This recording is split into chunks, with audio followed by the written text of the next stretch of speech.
Alors c'est ça. On va commencer par la question numéro 1. Vous êtes courtier immobilier rattaché à l'agence Imo Inc. Et votre collègue Paul Tohu, qui est rattaché à la même agence, vous dit que tous les courtiers doivent tenir des dossiers et des registres. A-t-il raison précisée? Alors, qui veut répondre? Je peux ouvrir le bal, moi, j'ai répondu. Oui, bien sûr. J'ai répondu non. L'article 1 dit que c'est l'agence qui est responsable de la tenue des registres ou bien les agents ou les courtiers agissant à leur compte. Exactement, tout à fait. Donc, en fait, ce sont les agences et les courtiers agissant à leur compte qui sont tenus de tenir les dossiers et les registres. Les agences et les courtiers agissant à leur compte. Et c'est vrai que c'est l'article 1 pour ceux... c'est pas à prendre par cœur les articles, mais c'est bien l'article 1 de ce fameux règlement qui s'appelle le règlement sur les conditions d'exercice. Les règlements sur la délivrance... sur la tenue des dossiers, des registres et des comptes en fidéicommis. Enfin. Alors, maintenant, quels sont les registres, question 2, que doit tenir une agence? Je peux y aller si vous voulez, M. Perez. Oui, je vous en prie, allez-y. Donc, le contrat de courtage, les transactions, les registres comptables portant sur les sommes en fidéicommis, les avis de divulgation, les comptabilités du courtier ou de l'agence, puis un registre des courtiers qui agissent pour l'agence. Très bien. C'est exactement ça. Pour ceux qui n'auraient pas eu le temps de noter, c'est surtout, on parle des registres. Je vous rappelle, les registres, ce sont des livres, comme des livres comptables, mais là, c'est des livres pour des documents qu'exige la loi sur le courtage, des opérations, pardonnez-moi. La comptabilité, les livres de la comptabilité, c'est pour enregistrer des opérations économiques qui traversent l'entreprise. Eh bien, les livres que nous demande de remplir la loi sur le courtage, c'est pour des opérations qui concernent justement les opérations de courtage. Alors, il y a le premier livre, c'est le registre des contrats de courtage. Le deuxième livre, c'est le registre ou livre des transactions. Ça, c'est très facile à s'en rappeler. Chaque fois que je fais un contrat de courtage, je l'écris dans le livre. Chaque fois que je fais une transaction, je l'écris dans le livre. Ensuite, il peut m'arriver d'avoir des chèques en fidéicommis. Alors, il y a un registre aussi pour les comptes en fidéicommis. Ces trois-là, je peux pas les oublier. Puis, il y a quelque chose qui est un petit peu difficile à savoir exactement ce que c'est pour vous. On le verra après les fêtes, enfin après le deuxième examen, quand on étudiera l'intérêt direct et indirect dans un immeuble. Il y a un registre pour les avis de divulgation, et c'est registre pour les avis de divulgation, et ça c'est quand le courtier a un intérêt dans l'opération, personnel ou familial. Alors, il est tenu à remplir un avis de divulgation et l'agence est tenue par la loi de remplir le registre des avis de divulgation. On était à 4. Après, il y a ce qu'on appelle le registre des courtiers qui agissent pour l'agence. L'agence, elle doit noter tous ses courtiers chronologiquement comme ils rentrent dans l'entreprise. Il y a un autre registre, mais celui-ci, il n'est pas spécifique à l'OACIQ. C'est, en fait, on vous dit, c'est pas un seul registre, c'est plusieurs registres, en fait. C'est la comptabilité, les registres de la comptabilité, comme tout le monde. Alors là, c'est pas propre à la loi sur le courtage. C'est comme toutes les entreprises du monde. Très bien, alors on passe à la troisième question. Alors, vous êtes courtier immobilier agissant à son compte. Quels seront les registres que vous devrez alors tenir? Les mêmes. Oui. Les mêmes, hein, c'est ça? Oui. Oui. Voilà, c'est ça. Il n'y a pas de différence? Il y a une petite différence quand même, une seule. Oui, dernière, pas besoin Très bien. C'est qui a dit ça? C'est moi, Chouping, je suis là depuis longtemps alors. Ah, très bien, bienvenue Shopping. Parce que Vous avez raison. Le Les dernier, pourquoi on n'a pas besoin du registre des courtiers qui agissent pour une agence? Parce que un courtier agissant à son compte, c'est pas une agence. Ouais. Il n'a pas le droit d'attacher des courtiers, d'autres courtiers à lui. Il ne peut travailler que seul. Très bien, Shopping. Donc, vous pouvez écrire à la question 3, même chose que question 2, sauf le registre des courtiers qui agissent pour l'agence. Là, il n'existe pas.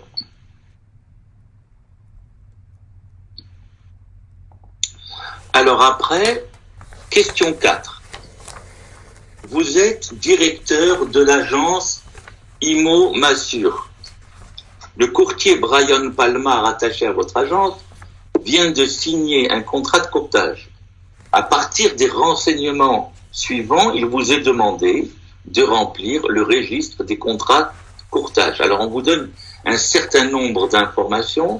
D'abord, on vous donne le numéro du contrat de courtage, 14857, la date de signature du contrat, le numéro attribué, donc ça c'est au dossier de contrat de courtage, c'est 1, 2, 3, 4, 5, le numéro de cadastre de l'immeuble, 1 945 549, cadastre du Québec, et puis il y a une mise en marché supplémentaire qui est prévue, on vous donne le prix plus taxe et un chèque à titre d'avance de rétribution et de déboursé.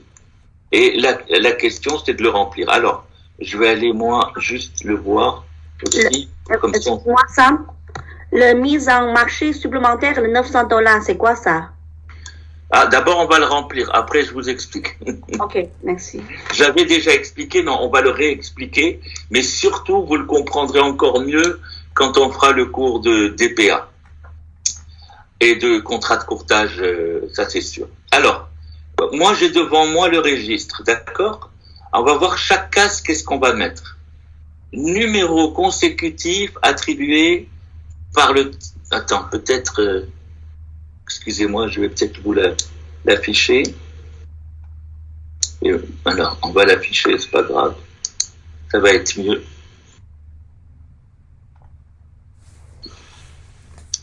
Il est en train de s'afficher, mais ça prend un peu de temps, hein.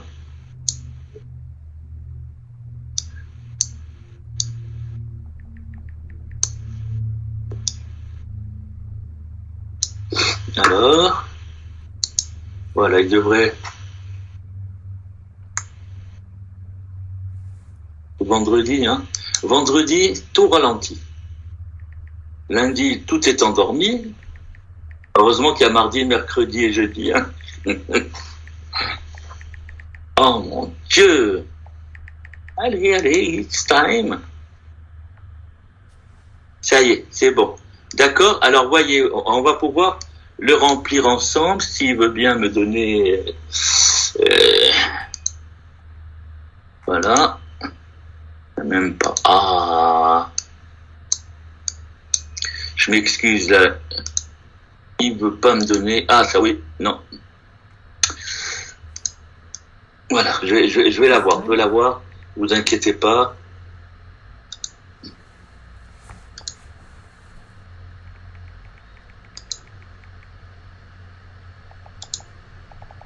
Ah, il veut pas, c'est incroyable. Je voulais vous...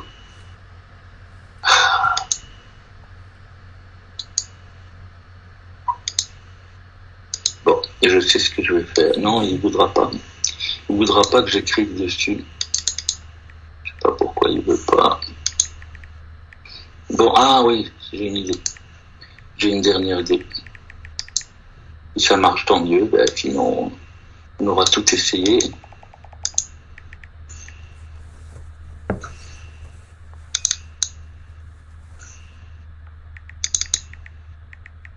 Donc à faire.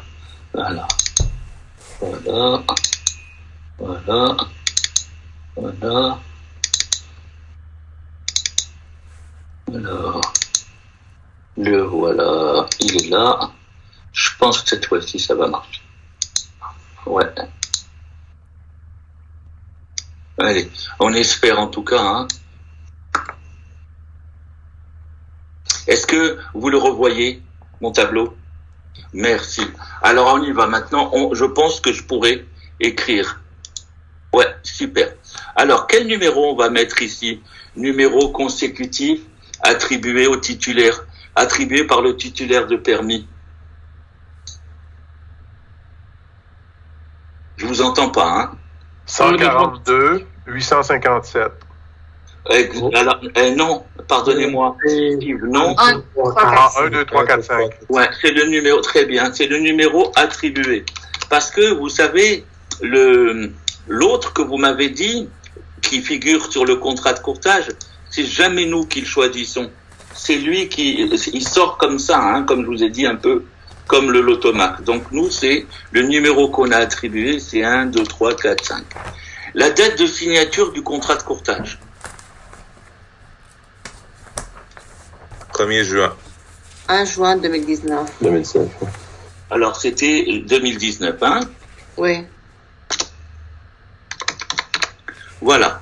Ensuite, c'est un contrat de quoi? Ça peut être un contrat de courtage achat, de vente, de location, d'échange ou de prêt garanti par hypothèque immobilière. Cette colonne va disparaître parce que les courtiers hypothécaires, ils ne font plus partie de la famille. Alors nous, qu'est-ce qu'on a?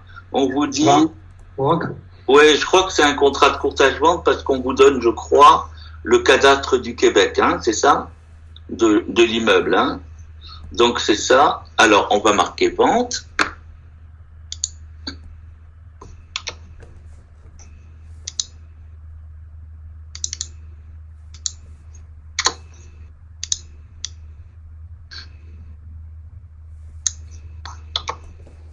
Là, le nom du courtier agissant pour l'agence. C'est notre ami Brian. Yes, ouais, c'est ça. Hey, c'est très facile à remplir et souvent ça tombe à l'OACIQ. Souvent.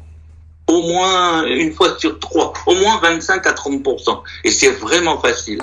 Alors, il faut vous rappeler d'une chose, par contre, qu'il faut jamais remplir, mais on n'y est pas encore. Alors, l'adresse de l'immeuble, mais là, je vous ai donné que le numéro de cadastre. On est d'accord? Alors, tu vois, en fait, il faudrait tout donner, parce que quand on vous dit rue, ville, code postal ou description cadastrale, en fait, c'est code postal ou description cadastrale. Mais normalement, c'est l'adresse complète. Mais c'est moi qui voulais un peu raccourcir ici. On n'a pas le choix, on va mettre le numéro de cadastre qui est 1 945 549 et il faut prendre l'habitude de toujours inscrire cadastre du Québec. Toujours. Si c'est le cas, mais c'est à 99,999999%, c'est toujours le cadastre du Québec. Alors attention maintenant, la colonne d'après, on la remplit jamais. C'était pour les contrats de courtage hypothécaire. Si on avait coché la dernière case ici, je vous dis, c'est fini, on ne vous posera plus de questions là-dessus à vous. Et par contre, maintenant, Shipping, elle va me dire qu'est-ce qu'il faut mettre dans la dernière colonne, somme reçue en fidéicommis à titre d'avance ou de rétribution.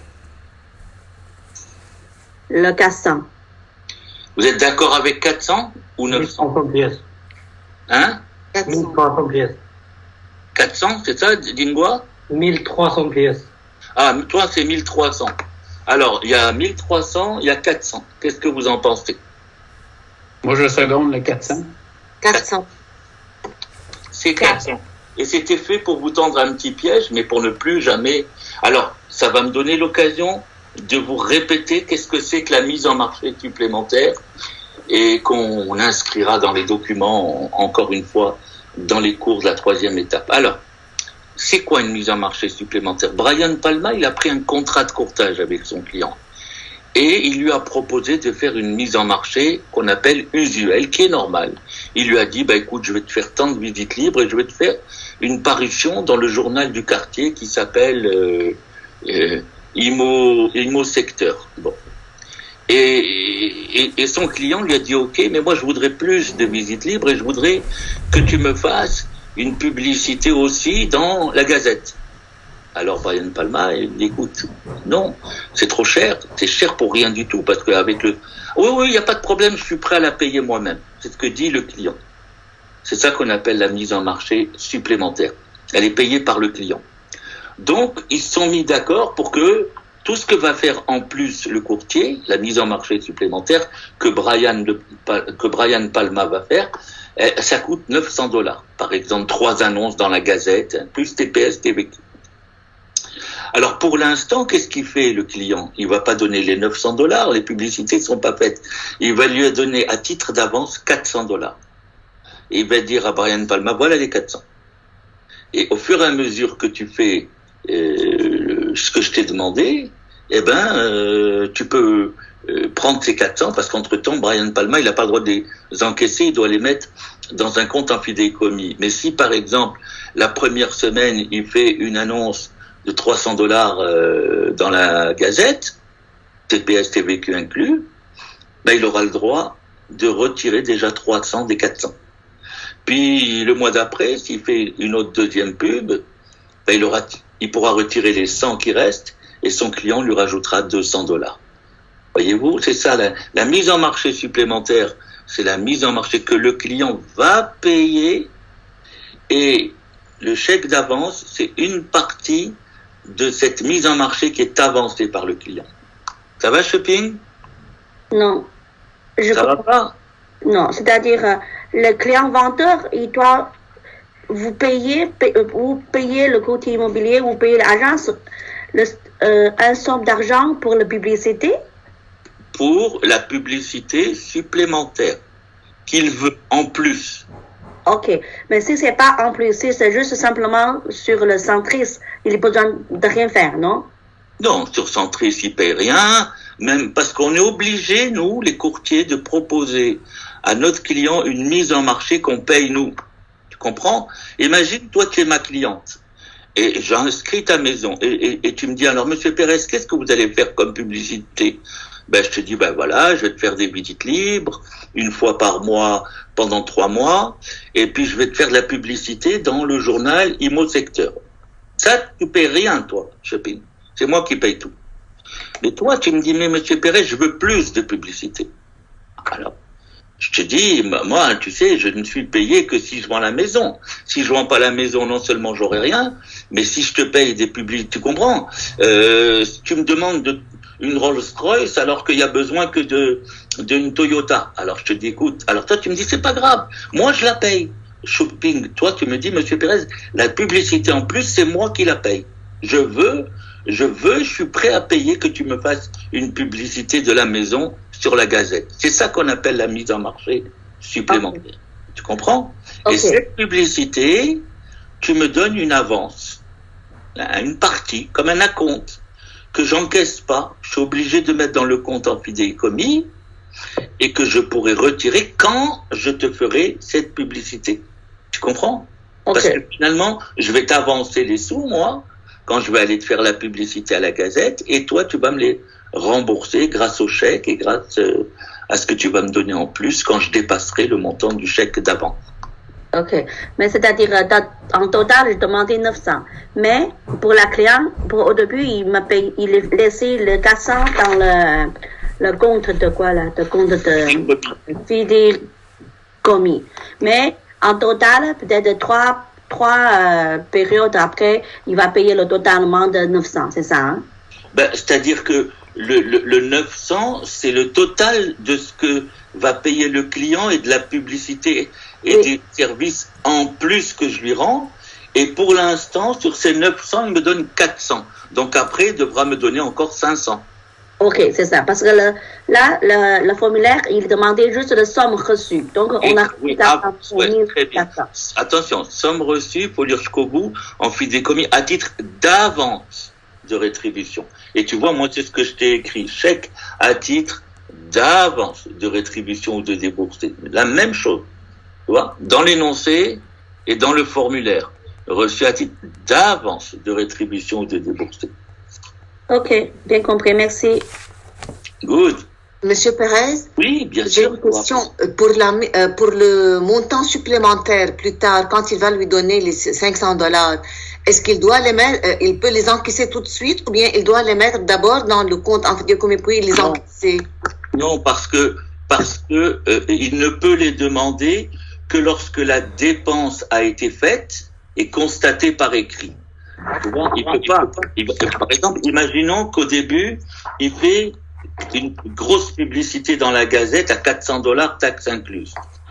Il va retirer les 400 du compte en fidéicommis parce qu'ils étaient au compte en fidéicommis au début. Et puis là, au bout d'un mois, on fait la publicité et il sort les $400. Puis un mois après, il fait une autre publicité de la Gazette de $250. Il n'a pas l'argent, mais elle est faite. Alors il suffit qu'il montre à son client la facture de la Gazette et la publicité dans le journal. Il découpe la publicité, il les montre à son client. Et son client lui donne directement $250. Tu comprends? On n'est pas obligé de mettre dans le compte en fidéicommis. Les encaisser vite. Oui, ok, d'accord. Merci. Ben, je t'en prie. Ça va?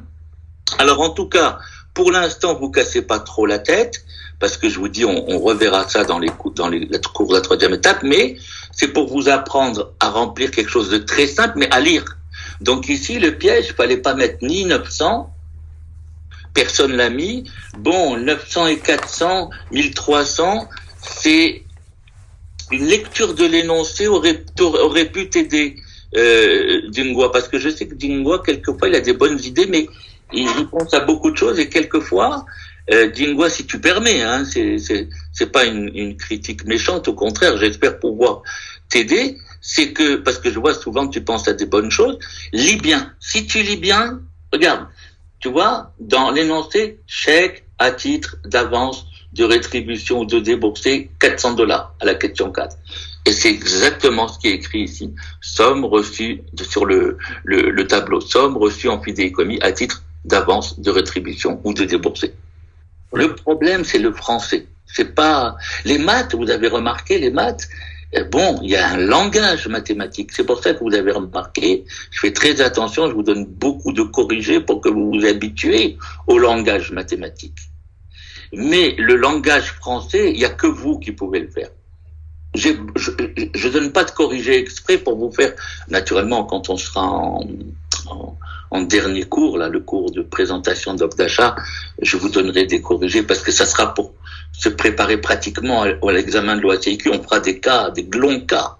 Mais là, toutes ces choses-là, je veux vraiment que vous travaillez la lecture de l'énoncé. 60% de la réussite de l'examen de l'OACIQ, c'est de la lecture de l'énoncé. Good. Question 5. Quels sont les dossiers que doit tenir une agence? Je dis. Alors, allons-y. Un dossier pour chaque contrat de courtage, un dossier pour l'ensemble des propositions acceptées, un dossier aussi pour chaque transaction. Oui. Un dossier pour l'ensemble des propositions non acceptées. Non accepté. Non accepté. Ouais. Ok. Un dossier pour l'ensemble des avis de divulgation. Oui. Et un dossier pour chaque transaction. Très bien. Il y en a encore une. Oui, un dossier pour l'ensemble des sociétés par action au sein desquelles le courtier agissant pour l'agence exerce ses activités. Très bien. Alors, je vais les redire pour ceux qui n'ont pas le temps de noter. Je vais vous donner un moyen de vous en rappeler. Vous êtes d'accord? Quels sont les 2 moments les plus importants dans une opération de courtage? C'est quand on prend le contrat de courtage et quand on a la proposition, la PA acceptée. Vous êtes d'accord? C'est vos meilleurs moments.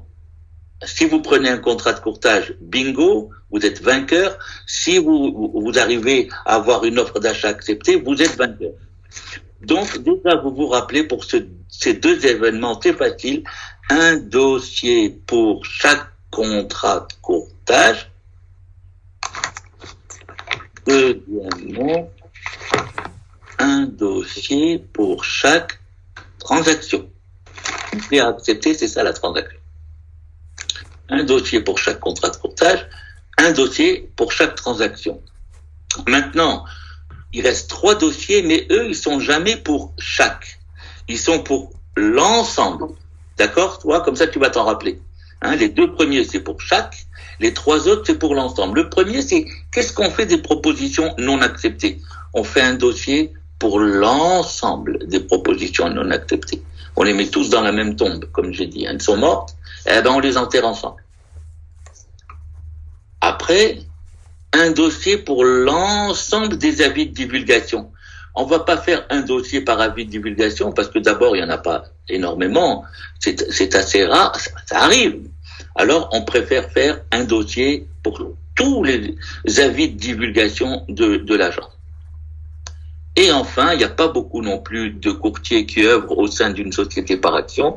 Un dossier pour l'ensemble des sociétés par action des courtiers. Très bien soit par l'ensemble des propositions acceptées. Oui, j'avais mis transactions non acceptées, mais j'ai pas fait attention. Pas bien lu. Good, tu l'oublieras plus. Alors, on passe à la question 6. Faites attention. Quels sont les dossiers que doit tenir un courtier agissant à son compte, à votre avis? Les mêmes ou pas les mêmes? C'est le même, mais il n'y a pas de le dernier aussi. Il n'y a pas lequel, pardon? Il n'y a pas la dernière aussi. Et elle a raison. Shopping, elle est spécialiste de cette question-là. Elle est toujours la première. Donc, c'est la même chose, sauf le dernier dossier pour l'ensemble des sociétés par action des courtiers. Encore une fois, comme elle a bien compris la différence entre un courtier agissant à son compte, il n'a pas de courtier qui travaille pour lui. C'est impossible. Alors donc, c'était les 4 premiers, mais pas le dernier.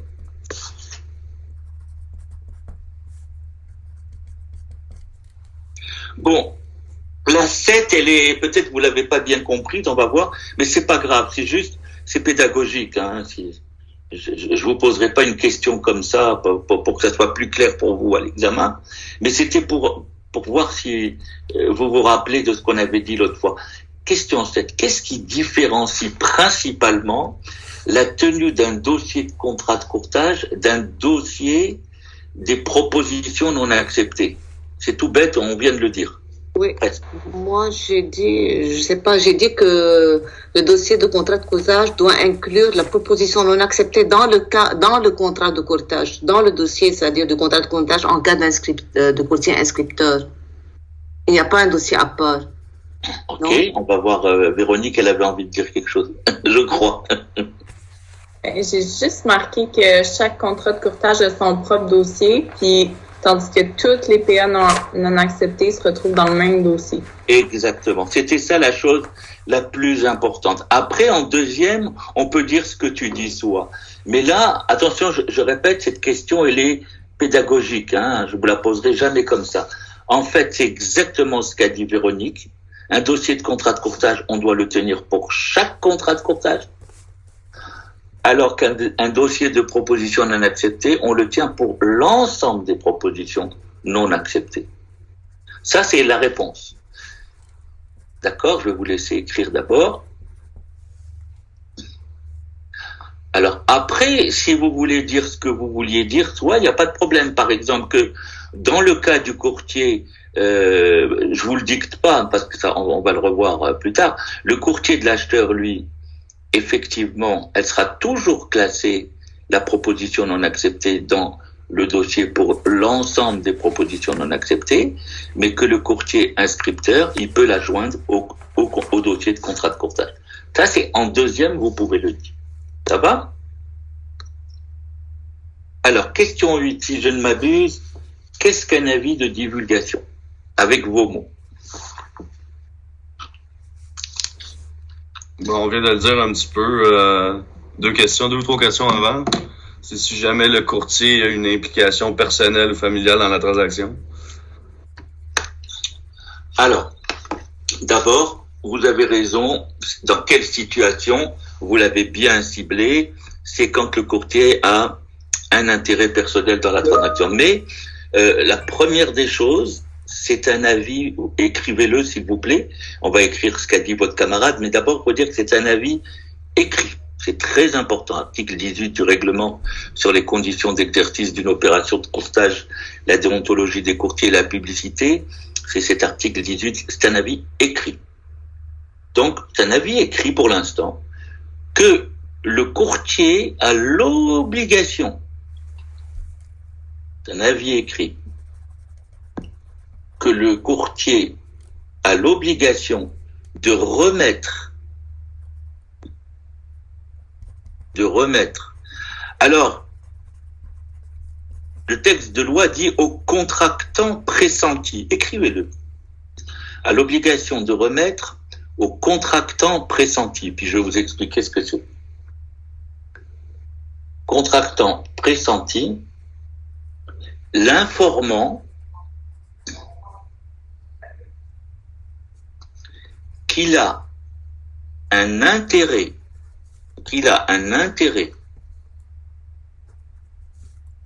personnel. Ça, j'aimerais bien que vous la notiez parce qu'on va y revenir après le deuxième examen. Qu'il a un intérêt personnel, direct ou indirect, dans l'opération.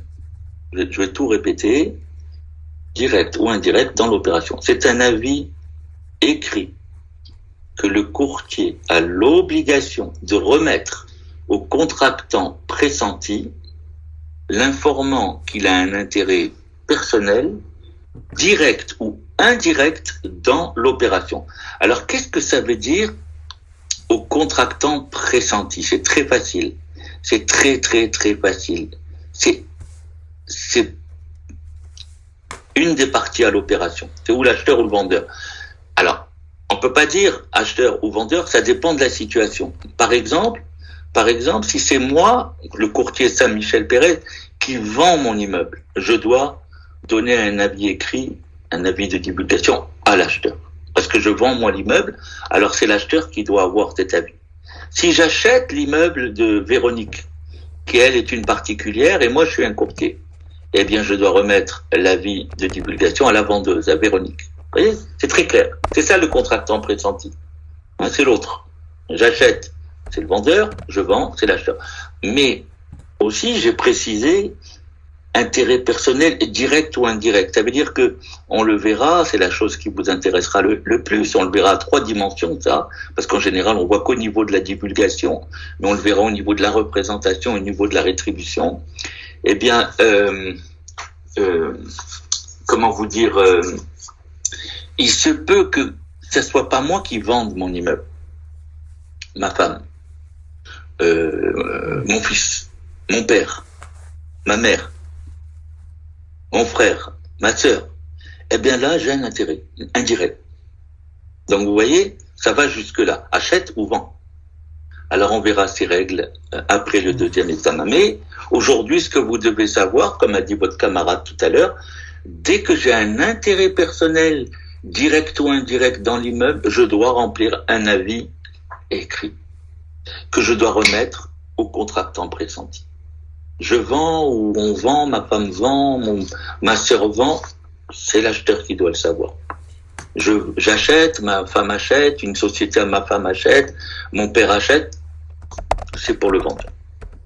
Ça va? L'intérêt indirect, ça veut dire que c'est l'intérêt familial, dans le fond? C'est la même chose? Direct. Alors, on reviendra là-dessus, mais pour votre curiosité personnelle, l'intérêt direct, c'est uniquement quand c'est moi le courtier qui achète ou une société à moi que je contrôle. J'ai plus de 50%. Tout le reste, c'est indirect. C'est-à-dire, si ma femme achète ou vend, c'est indirect. Si une société à ma femme achète ou vend, c'est indirect. Si mon père, mon frère, ma sœur, ma mère, tout ça, c'est indirect. Donc le direct, c'est très facile à se rappeler. C'est moi ou une société que je contrôle à 50%. Ça va, Véronique? Je vous l'ai dit parce que j'aime votre sapin, mais j'attends qu'il s'éclaire. Est-ce qu'elles sont allumées, les petites... Non, pas encore. Elles sont allumées? Oui. Ah, parce que comme il y a de la clarté... C'est trop clair. Ouais, c'est pas grave. Merci. Je plaisantais, Quand je vous dis, bien sûr, je vous l'aurais dit quand même sans le sapin. Alors, maintenant, qu'est-ce qu'un compte en fidéicommis? Question 9, mesdames et messieurs. En très simple. C'est un compte dans lequel le courtier dépose des sommes d'argent que ses clients lui confient d'avance? Ouais. C'est incomplet, hein? Si on peut être un tout petit peu plus précis, Sébastien.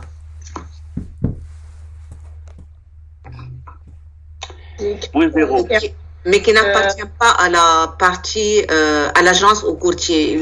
C'est un compte pour l'agence, mais qui n'appartient pas à eux. L'argent n'appartient pas à eux. Ouais, c'est très bien. C'est une autre façon de le dire qu'avec Sébastien.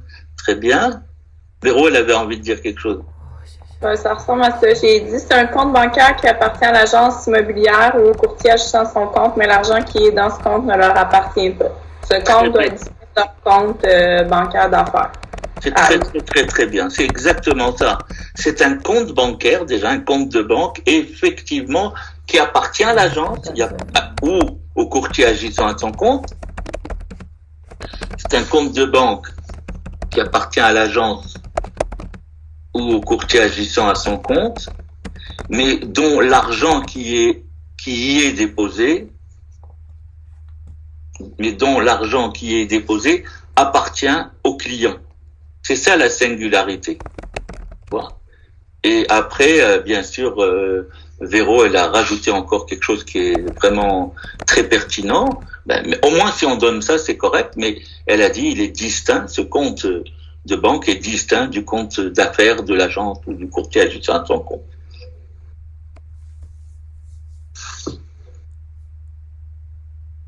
Alors, maintenant, question 10.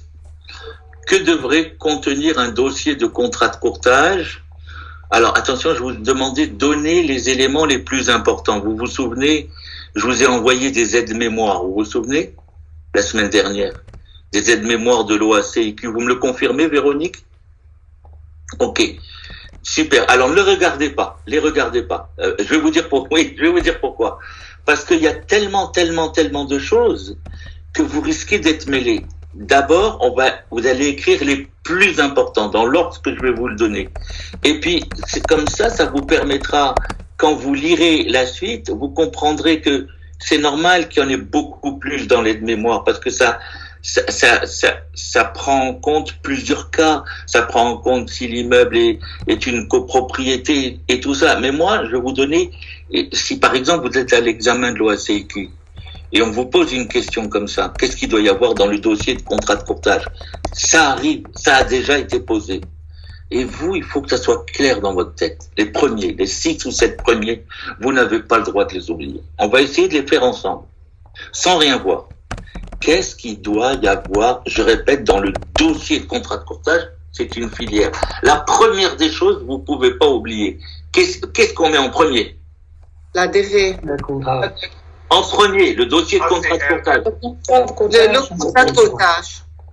Et ses annexes. Tout de suite, vous repassez un contrat. Le cas échéant, les annexes. Alors, donc, j'écris le contrat de courtage, virgule, l'ADV, tout sur la même ligne. Et toute annexe au CC, c'est-à-dire au contrat de courtage, le cas échéant. Parce qu'il n'y a pas toujours des annexes. Quelquefois, il y en a, quelquefois, il n'y en a pas. Ça dépend de la situation. Je répète, la première des choses, vous pouvez pas l'oublier. Le contrat de courtage, l'ADV, vous avez raison, soit, et toute annexe au CC, le cas échéant. On est d'accord, vous n'oublierez plus jamais ça. Deuxièmement, vous pouvez pas l'oublier non plus. Quelle est la première chose que vous avez fait quand vous êtes rentré à l'agence? Sur quoi vous vous êtes précipité avec votre contrat de courtage? Vous êtes précipité sur Centris pour faire la fiche descriptive, oui ou non? Alors, deuxième, la fiche descriptive. Parce que c'est vous qui la donnez à l'agence, la fiche. Vous l'imprimez, vous la mettez dans le dossier, à moins que ça soit formulaire électronique. L'agence, c'est autre chose. Mais pour l'instant, je vous ai dit, on ne parlera jamais électronique. Donc, le deuxième, c'est la fiche descriptive. Troisièmement, vous n'avez aucune excuse si vous l'avez pas, parce que vous avez les moyens de l'obtenir directement du registre foncier, l'acte de vente. l'acte de vente de la propriété qu'on vous donne bien sûr. Et deuxièmement, pour y penser tout de suite, l'acte de prêt hypothécaire. Acte de vente, acte du prêt hypothécaire.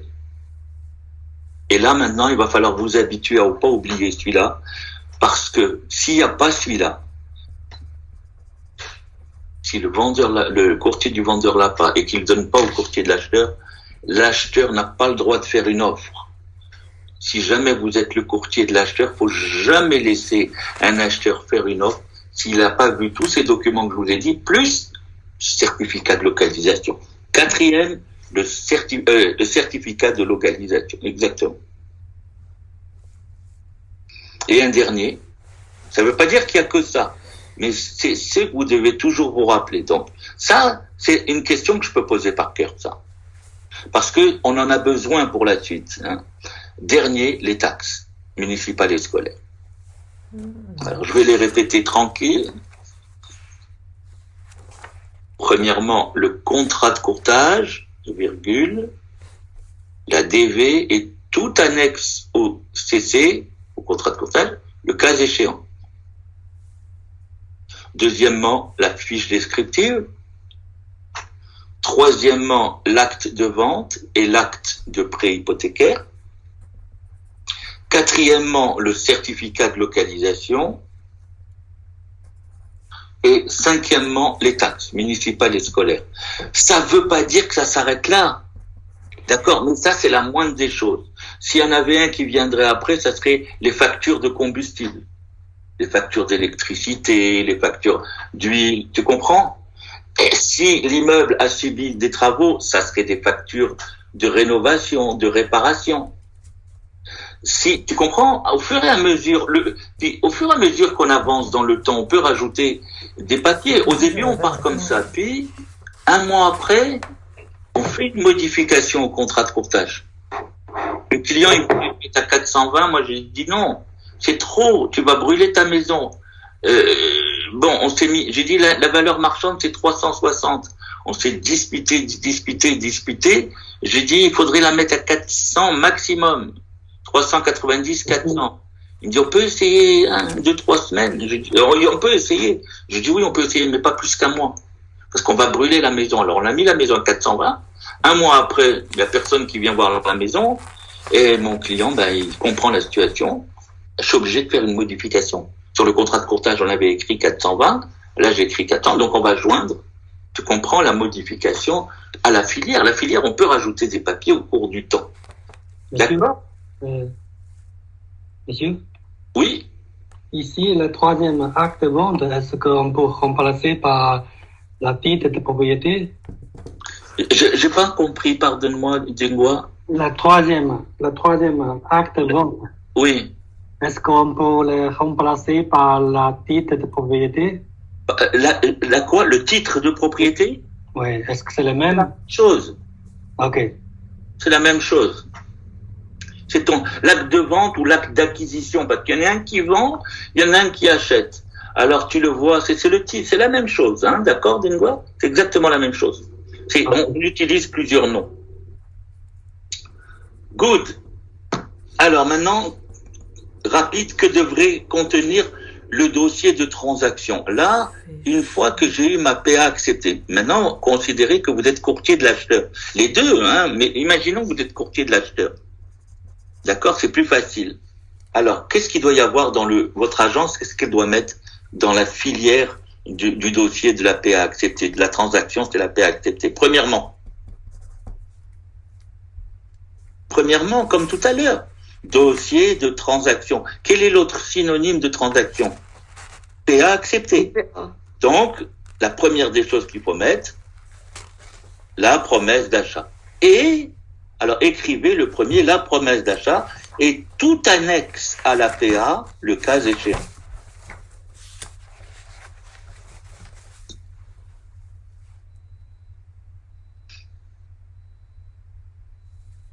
Alors, ça va vous paraître bizarre, mais il y a aussi la DV, jamais à part, je la mets pas dans la même ligne, vous allez voir, jamais en deuxième la DV, parce que c'est pas le courtier de l'acheteur qui a fait la DV, c'est le courtier du vendeur. Mais vous devez la mettre dans votre dossier pour bien montrer que vous l'avez fait lire à votre acheteur avant qu'il fasse son offre. D'accord?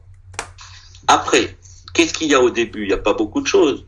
La photocopie, troisièmement, photocopie du chèque d'acompte, le cas échéant.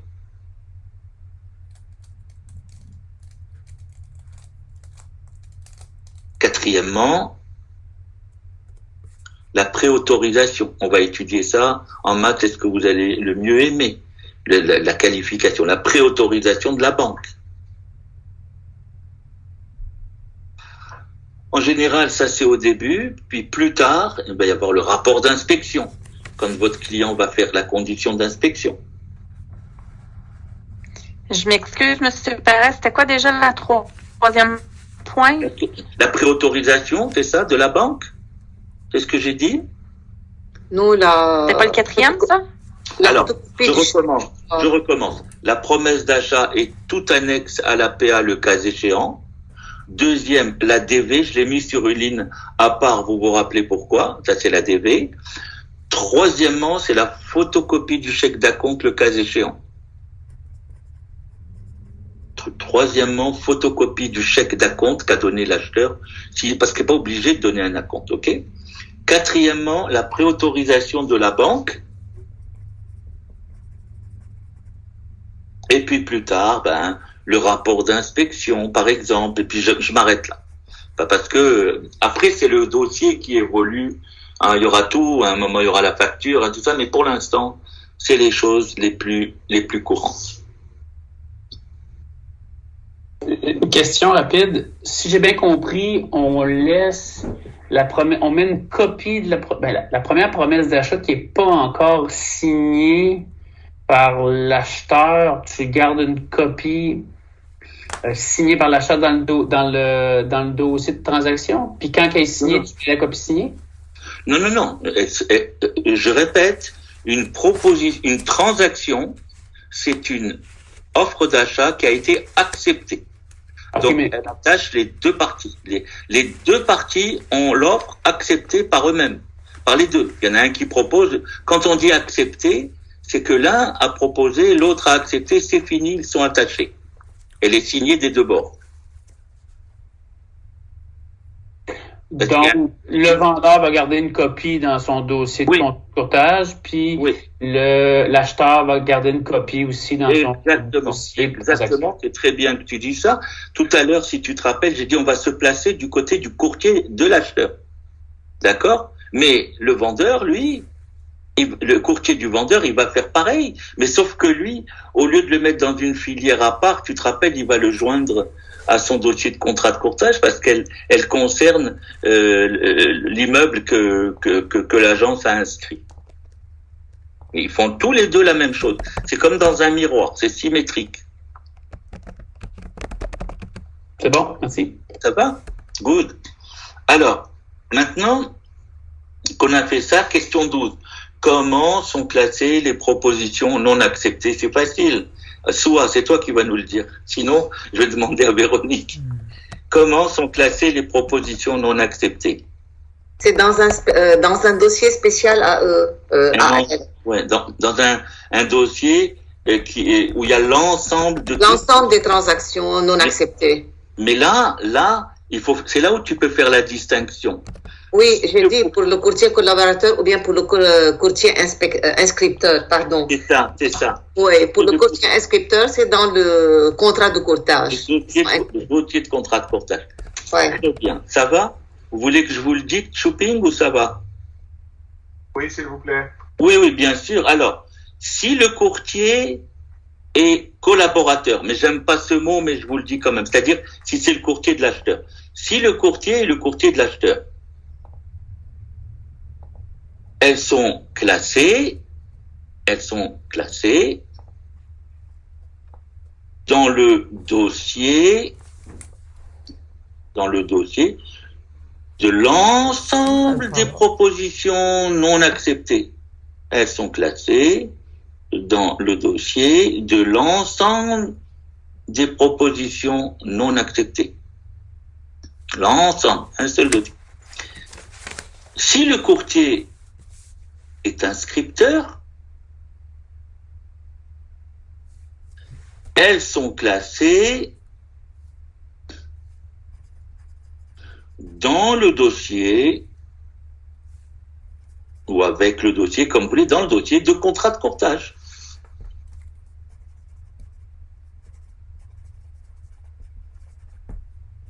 Ça va?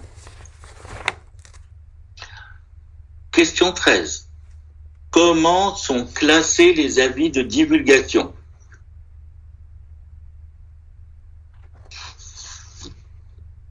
Dans un seul dossier. Qui est-ce qui voulait répondre? Je m'excuse. Non, allez-y, vas-y, Véronique. C'était Dans Véronique. Oui. Véro. Mais dans un seul dossier pour tous les avis. Très bien, dans le dossier prévu pour l'ensemble des avis de divulgation. Dans le dossier prévu pour l'ensemble des avis de divulgation.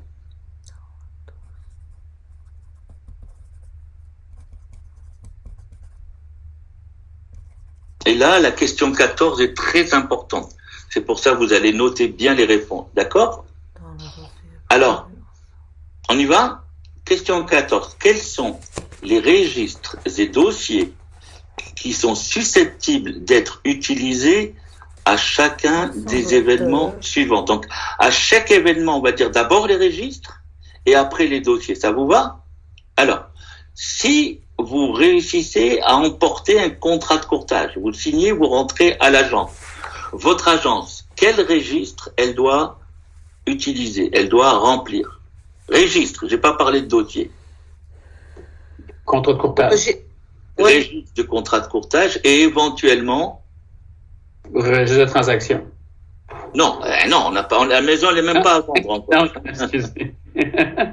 C'est vendu, voyons donc. Tiens. Et c'est pas Pâques, hein, c'est pas Poisson d'avril, hein. On approche à peine Noël, hein. Alors, quel autre registre? On a compris. Très bien, Véronique. Regardez, c'est au tableau. $400 d'avance de distribution. Ça, c'est en même temps que le contrat de courtage. Eh ben, on va le mettre dans le compte en fidéicommis général. Donc, registre des contrats de courtage et registre des comptes en fidéicommis, le cas échéant, parce que tout le monde ne prend pas de la mise en marché supplémentaire. On s'entend bien. Shopping.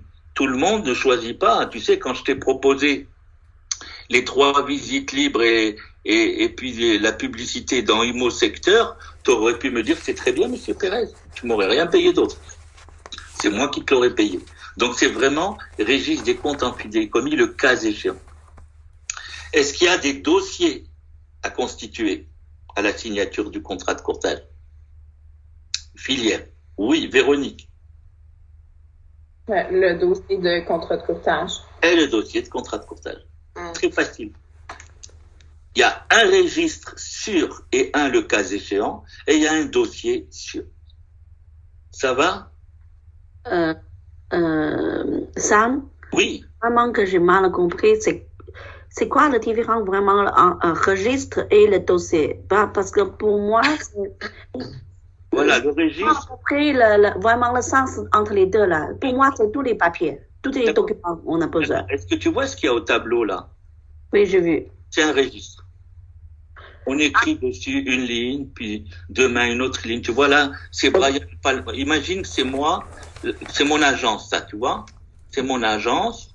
Et puis, mon courtier Brian Palma, le 1er juin 2019, excusez-moi. Ouais, Brigitte? Registre, c'est-à-dire, je mets les informations dans le formulaire. Ça, c'est le registre. Ah, ok, tu peux laisser où? Le registre, c'est la pochette, c'est la filière. Excusez-moi. Alors, attention, s'il vous plaît. Là, tu vois, shopping, imaginons que, ça c'est le 1er juin. Imaginons le 5 juin, j'ai un autre courtier de mon agence. Oui. Soit, qui arrive à avoir un contrat de courtage. Je vais mettre le numéro 1, 2, 3, 4, 6, 5 juin 2019, vente, soit, son nom, etc. Puis toi, le 10. Tu comprends? Je tiens la liste de tous les contrats de courtage chronologiques. C'est un livre, c'est un registre. OK. Alors que le dossier, maintenant, regarde, quand Brian Palma est venu à mon agence et il m'a dit, j'ai gagné un contrat de courtage, moi, le dirigeant d'agence, J'ai rempli cette ligne, puis je lui ai dit, tu as des documents à me donner, Brian? Il me dit oui. Et il me donne les documents. Et moi, je prends une filière, voilà un dossier, et je lui dis, ouais, donne-moi ton contrat de courtage. Il me donne le contrat de courtage. Donne-moi la DV. Il me donne la DV. Donne-moi, au début, je lui dis, après, il sait, donne-moi les annexes. Donne-moi le certificat de localisation. Donne-moi. Et voilà. Ça, c'est le dossier. Ok, j'ai bien compris. C'est-à-dire, quand tu remplir une formulaire avec tous les documents, les informations, ça c'est le registre. Mais tant c'est les documents eux-mêmes, c'est le dossier. C'est ça. Attention, le registre, c'est pas remplir les formulaires, parce que quand j'ai rempli, c'est un formulaire, un registre. Mais le contrat de courtage, le voilà, il fait 7 pages. J'ai mis dans le dossier.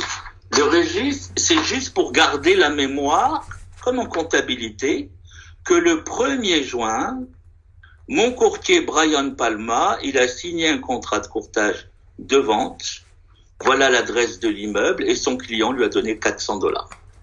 Ok. C'est tout ce que je fais. Dans le registre, regarde ce qui est écrit des contrats de courtage. Le livre des contrats de courtage. Le livre de tous les contrats de courtage de l'agence. Ok, merci. 1, 2, 3. Chaque jour, il y a des contrats, je les inscris. Ça va? Ouais, merci. Good. Alors, maintenant, on va à la deuxième étape, à la rédaction de l'APA. Qu'est-ce que vous proposez qu'on fasse?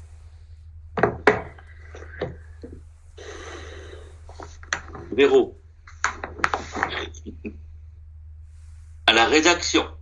Hey, Sébastien, tu devrais me répondre, je crois que à la rédaction. Qui est en train de Qu'est-ce que tu as dit, Sébastien? Est-ce que la rédaction de la promesse d'achat, tu la considères comme faite ou est à faire, là? Rédaction. J'ai pas dit signature. Rédaction. Il n'y a rien à faire. Il n'y a rien à faire, exactement. Attention. Donc, deuxièmement, rien. Troisièmement, à la présentation de la promesse d'achat. J'ai rédigé la promesse d'achat, elle a été signée par mon client acheteur et je vais la présenter au vendeur. Est-ce qu'il y a quelque chose à faire? Oui, il faut la mettre au dossier. Non. Est-ce que je vous ai dit qu'elle a été acceptée par mon vendeur? Je vous ai juste dit que je lui présente. T'as confirmé? Rien. Ouais, mais attends. La présentation, rien. C'est confusant un peu parce que tantôt tu m'as dit, je reprends là, tu m'as dit que quand on a fait la lecture à notre client acheteur, on mettait une copie de la promesse d'achat au dossier pour lui montrer qu'on y avait présenté une dernière lecture avant de la présenter au client vendeur. Je ne crois pas que j'ai dit ça. Attention, j'ai parlé à un moment de la DV. J'ai dit la DV, je ne sais pas si c'est ça qui a créé la confusion. J'ai dit avant que tu laisses ton client acheteur ou que tu lui rédiges une offre d'achat en son nom, assure-toi qu'il a lu la DV. Mais le fait que tu la rédiges et qu'il la signe et que tu la signes toi en tant que témoin, ça ne veut pas dire que le vendeur l'a accepté ni l'a refusé. Je me suis confus avec la DV, excuse-moi. Voilà, je pense. Mais il faut bien regarder. Mais là, c'est très bien ce petit exercice que je vous donne. En plus de ça, ça vous permet de voir comment les choses se passent. Regardez. Là, aujourd'hui, ma cliente, c'est Véronique. OK? C'est ma cliente. Aujourd'hui, je reprends l'exercice. On est le 17. Le 17 décembre. Le 17 décembre, j'ai réussi à signer le contrat de courtage avec Véronique. Ça, c'est un contrat qui est signé des deux côtés. Donc, je m'occupe pas des dossiers pour l'instant. Je vous dis juste une chose. Véronique, aujourd'hui, et moi, on est liés par un contrat. Bon. Puis, un mois après, parce que naturellement, j'ai fait la mise en marché et tout, j'ai Soa qui est intéressée par la maison. Elle me demande de lui rédiger une offre. Je la rédige. Et Soa signe. D'accord, ou qu'elle signe ou qu'elle signe pas. En tout cas, à partir du moment où elle signe, Soa est engagée. Mais Véronique, elle le sait même pas. J'appelle Véronique et je lui dis, écoutez, Véronique, vous savez, je vais vous présenter une offre parce que moi, je suis le courtier des deux. Je vais avoir une belle rétribution. Dans le cas contraire, si SOA avait un courtier, c'est lui qui serait venu présenter l'offre. J'appelle Véro, je lui dis, écoutez, ça, c'est un mois après, hein, c'est le 17 janvier. Le 17 janvier, je lui dis, écoutez, je vais vous présenter la PA de SOA. Je viens, le 17 janvier, quelle heure il est là? 11h40, ok? 11h40, je lui présente la PA. Mais Véronique ne va pas me donner sa réponse tout de suite parce qu'elle a un délai pour répondre. Puis moi-même, il ne faut pas que je lui mette pression, je vais lui laisser utiliser son délai qui en général est de 48 heures. Il ne faut pas la prendre par cœur, mais c'est le bon délai de bonne foi. On peut donner quelquefois 2 heures si on veut, c'est pas un problème. Alors, donc aujourd'hui je la quitte, puis demain elle m'appelle, elle me dit le 18, écoutez Monsieur Pérez, j'ai réfléchi, et ben voilà, je souhaite refuser ou je souhaite accepter ou je souhaite faire une contre-proposition. Moi, je vais chez Véronique et je vais écrire la réponse. Alors la réponse, si elle est refusée, ben, je vais vous poser la question, qu'est-ce qu'on fait au niveau des dossiers registres? Si elle est acceptée, qu'est-ce qu'on fait au niveau des dossiers registres? Mais au moment où je l'ai présenté à Véronique, il n'y avait rien à faire sur les dossiers registres. C'est pas une transaction. Est-ce que c'est un contrat de courtage? Non. L'offre de SOA, c'est pas un contrat de courtage. Le contrat de courtage, c'est entre Véro et moi. Mais l'offre de SOA, c'est une offre d'achat. On ne sait pas si elle va être acceptée. Dans ce cas-là, c'est une transaction. Accepter, ça veut dire transaction. Et si jamais elle est refusée, elle s'appelle une proposition non acceptée. Ça va? Alors, je recommence. Petit a, à la signature du contrat de courtage, il y a bien un contrat de courtage entre Véronique et moi. Mon agence, quand je rentre avec le contrat, elle va remplir le registre de contrat de courtage et le registre des comptes en fidéicommis, le cas échéant. Si Véronique voulait une publicité supplémentaire, elle m'a donné une avance. Et le dossier que va ouvrir mon agence, très simple, le dossier du contrat de courtage. Deuxièmement, à la rédaction de l'APA, rien, parce que ce n'est ni une transaction, ni une proposition non acceptée.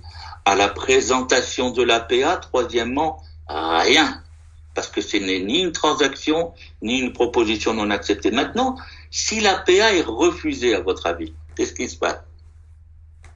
On n'écrit rien dans le registre, mais ça dépend si on est le courtier du vendeur. Si on est le courtier du vendeur, on va mettre la PA refusée dans le dossier de contrat de courtage. Puis si on est le courtier du acheteur, on va mettre ça dans la tombe, dans le dossier avec toutes les PA refusées.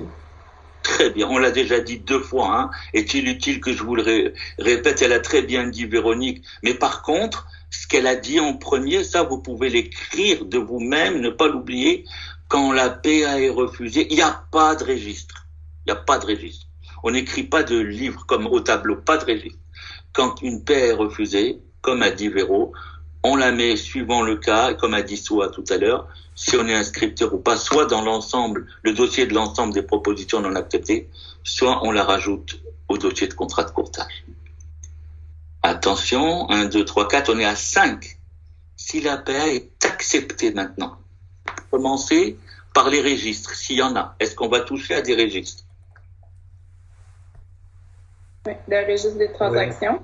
Très bien, le registre des transactions. D'accord? Parce que là, c'est accepté. Alors là, on fait le registre d'une transaction. Est-ce qu'il pourrait y avoir un autre registre, le cas échéant?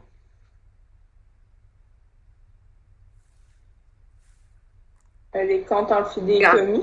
Eh oui, parce que là, il y a un acompte, registre des comptes en fidéicommis, le cas échéant. Donc, pour les registres, le registre des transactions et le registre des comptes en fidéicommis, le cas échéant.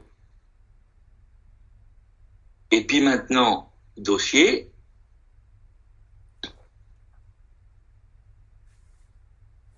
Il y a un seul dossier, hein. On vient de réaliser une transaction, donc c'est le dossier de chaque transaction, si le courtier est le courtier de l'acheteur, et sinon, le dossier de transaction est joint au contrat de courtage. D'accord? Donc, si la PA est acceptée, je répète, registre des transactions et registre des comptes en fidéicommis le cas échéant. Et dossier, il y a un seul dossier, c'est le dossier de transaction qui peut être joint au dossier de contrat de courtage pour le courtier inscripteur seulement. Et ici, le dossier de transaction, c'est le PA lui-même. Dingwa, vous savez, je ne sais pas si vous parlez bas ou si votre micro, je m'excuse, beaucoup de mal. Essayez de parler fort, s'il vous plaît. Ici, le dossier de transaction, c'est le PA lui-même. Tu parles du dossier, c'est ça? C'est ça, le dossier de transaction. Est-ce que c'est le PA? Ben, c'est pas que le PA, on l'a vu, c'est la question 11. La PA, tout annexe à la PA, la photocopie du chef d'acompte, la préautorisation, le rapport d'inspection, c'est la question 11. Ça va? Ok. Hein, c'est clair, hein, t'as vu ce que je veux dire. Hein, le registre, c'est comme au tableau. C'est une feuille qu'on écrit. Le dossier, c'est une filière où tu dois mettre des documents. Précision, Sam. Oui. Dans l'énoncé précédent, si la PA est refusée, il y a une différence importante entre le courtier collaborateur ou le courtier vendeur. Et c'est là que je voulais que vous précisiez, puis je pense que Véronique l'a dit un peu, mais j'ai manqué le fil, je suis en train de noter. Il n'y a pas de souci. Si la PA est refusée, en général, qu'est-ce qu'on fait? On a une filière, un dossier, où l'agence met toutes les PA refusées de tout le monde, de tous ses courtiers. Donc, c'est ce qu'elle va faire. Dans le cas où elle n'est pas inscriptrice. Parce que pourquoi? Parce que si elle n'est pas inscriptrice, elle a pris son dossier, tu vois. Si c'est l'agence du courtier de l'acheteur, ben là, elle a mis, par exemple, il y en avait déjà 20 ou 25 de ces autres courtiers. Elle ajoute une autre qui concerne une offre qui a été faite sur 7 immeubles qu'elle n'a pas inscrit. Alors, elle est née dans la tombe commune. Par contre, maintenant, bon, imaginez que c'est un autre dossier. C'est moi, j'étais le courtier inscripteur. L'immeuble appartenait à mon agence. Moi, ce que j'ai fait, c'est imaginez, attends, je vais prendre une autre couleur. J'ai pris un dossier quand j'ai pris le contrat de courtage de cet immeuble. Vous vous rappelez, Steve? J'ai fait un contrat de courtage. Alors, au lieu d'aller me faire, moi aussi regardez, Steve, moi aussi j'ai un dossier pour l'ensemble des propositions non acceptées. J'en ai aussi dans mon agence, mais c'est pour les immeubles que je n'ai pas inscrits, tu comprends? Mais pour cet immeuble en particulier dont j'ai le contrat de courtage, l'offre refusée, je vais la mettre à la base. Est-ce que c'est clair? La dernière phrase, vous avez dit, parce que vous êtes courtier immobilier de vendeur, l'immeuble c'est à votre agence.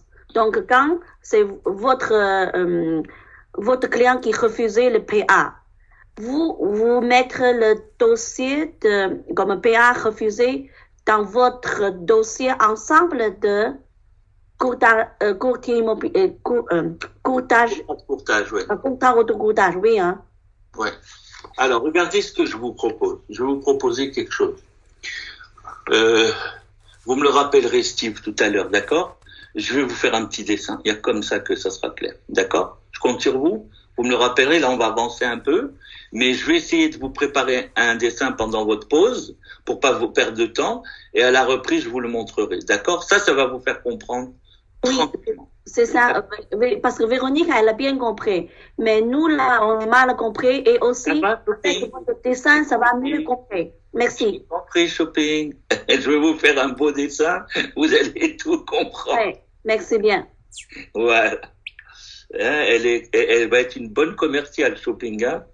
Très bonne commerciale. Hein? Vous partagez mon avis? Elle va être une bonne commerciale, je le sens. Hein? Merci bien. Bon, alors on avance un petit peu, on va essayer de faire au moins qu'on arrive à... J'aurais bien voulu qu'on finisse, mais on va voir. Alors, attention, très rapide, on est à la question... Ah oui, on n'a pas fini, il y avait une dernière question. Si jamais il y a un avis de divulgation qui est émis et qui est présenté au client par le courtier, est-ce qu'on touche à un registre, oui ou non? Je vous donne la réponse. Oui, Véronique, le registre des avis de divulgation. D'accord? Et est-ce qu'on touche à un dossier? Oui, le dossier pour l'ensemble des avis de divulgation. Question 15, ça se fait en 1 minute, même pas 30 secondes. Question 15. À qui sont versés les intérêts générés par un compte général en fidéicommis? Les clients. À l'OACIQ. OACIQ. Au fonds de financement de l'OACIQ. Réponse. Au fond, pas juste l'OACIQ, au fonds de financement de l'OACIQ. Il faut l'apprendre, on va les réviser cet après-midi. Au fonds de financement de l'OACIQ. Question 16. Attention. Phil Alfil, qui est un courtier immobilier rattaché à l'agence Imotech. C'est le courtier du vendeur Victor Sellers. Roul Raoul, courtier agissant à son compte, et le courtier de l'acheteur Régent Bayer. Vous pouvez pas vous tromper, Bayer c'est l'acheteur, Sellers c'est le vendeur. Un chèque d'acompte de $10,000 a été émis lors de la rédaction de la promesse d'achat, qui a été acceptée le 1er juin 2019. Attention, on va prendre les questions une par une. À qui a été remis le chèque d'acompte? Celui qui donne le chèque d'acompte, c'est toujours l'acheteur. À qui l'a-t-il remis? Allez, Véro.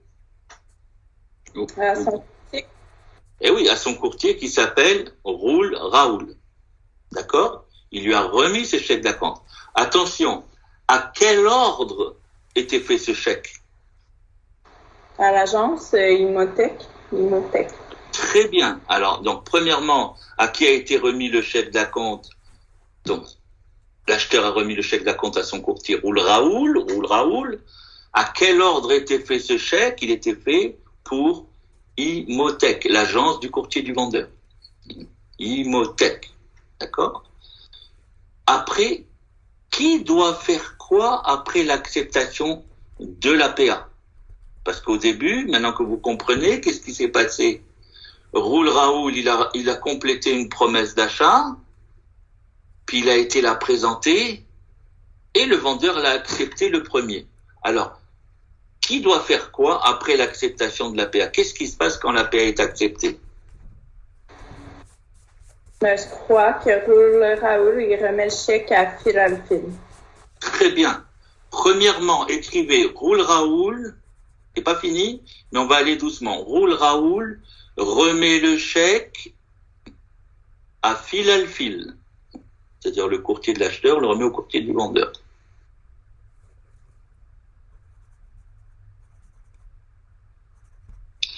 Et c'est pas fini, et que doit faire? Toujours dans la même question. Et Phil Alfil, qu'est-ce qu'il doit faire?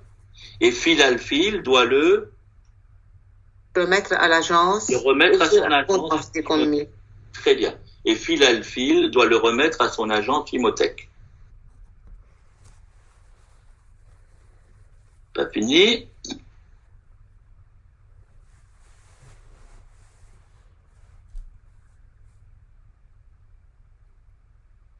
Alors, quelles sont les formalités administratives liées à ce chèque d'acompte et qui doit les faire? Alors, on sait que c'est l'agence Imotech qui doit les faire, ça c'est sûr. Alors, l'agence Imotech doit, vous vous rappelez qu'est-ce qu'elle doit faire, l'agence Imotech? Pour le chèque, il doit le remettre dans un compte, dans une institution financière, dans un compte spécial en fidéicommis. Pas spécial. Non, pas spécial, dans un compte, c'est-à-dire en fidéicommis. Ça dépend de l'intérêt, ça dépend de la demande. Donc là, vous allez juste écrire l'agence Imotech doit remettre ce chèque dans son compte en fidéicommis. On précise pas ni général ni spécial, parce que je vous ai pas dit qu'il voulait de l'intérêt ou pas. L'agence Imotech doit remettre ce chèque dans son compte en fidéicommis et surtout, tout de suite après, qu'est-ce qu'elle doit faire? Et tout de suite, très bien, envoyer un reçu à Monsieur Régent Bayer, à l'acheteur. Ce reçu, rappelez-vous, c'est pas parce qu'elle a reçu le chèque. Ce reçu, c'est parce qu'elle a remis dans le compte empidé commis. Donc, je répète, l'agence Imothèque doit remettre ce chèque dans son compte empidé commis et tout de suite après, elle doit envoyer un reçu à l'acheteur, monsieur Régent Bayer.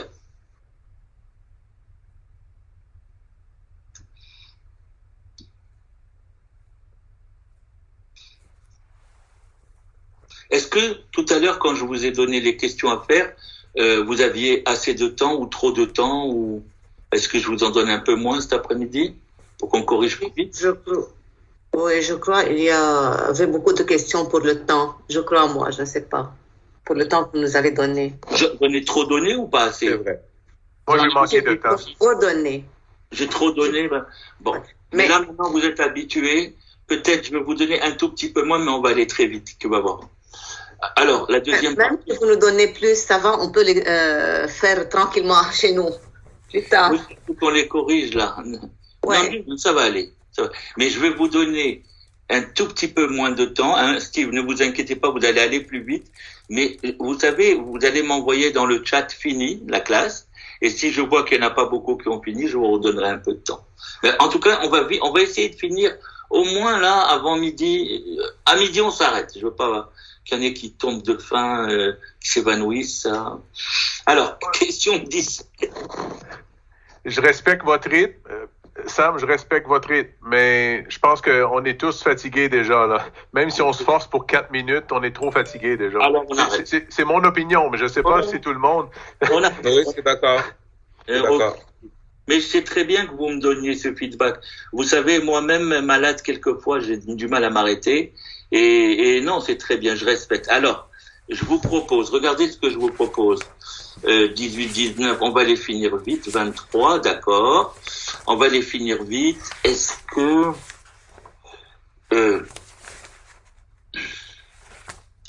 que ça vous arrange qu'on revienne un quart d'heure plus tôt pour essayer de partir plus tôt ce soir?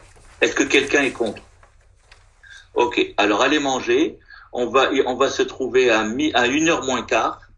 Moi, je vais vous préparer le petit dessin. Là, je vais m'arrêter 2 secondes, mais je reviens tout de suite.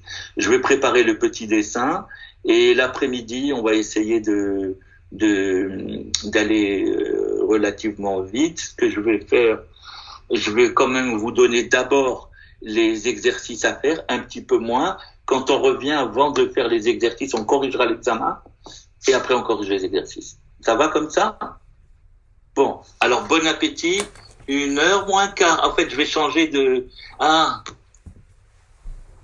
Ouais, il faut que je change. Mais elle va me l'ouvrir un quart d'heure avant. Il n'y a pas de problème. Elle va me l'ouvrir, la session, un quart d'heure avant, je pense. Soit vous étiez là à quelle heure ce matin? Attends, à 9h. Avant, je crois, non? Avant un peu, oui, c'est vrai. Et vous avez eu accès? Ouais, il nous laisse accéder un quart d'heure avant. Elle dit toujours 10 minutes à 10 minutes, elle dit, mais elle pourra donner 15 minutes. C'est pas grave. On essaye d'être là à moins quart. Et puis suivez vos mieux aussi. Et puis on va bien travailler. OK? Merci. Bon appétit. Changez la salle, hein? Oui, c'est ce que je disais. Bon appétit à tous. Bon appétit. Bon appétit.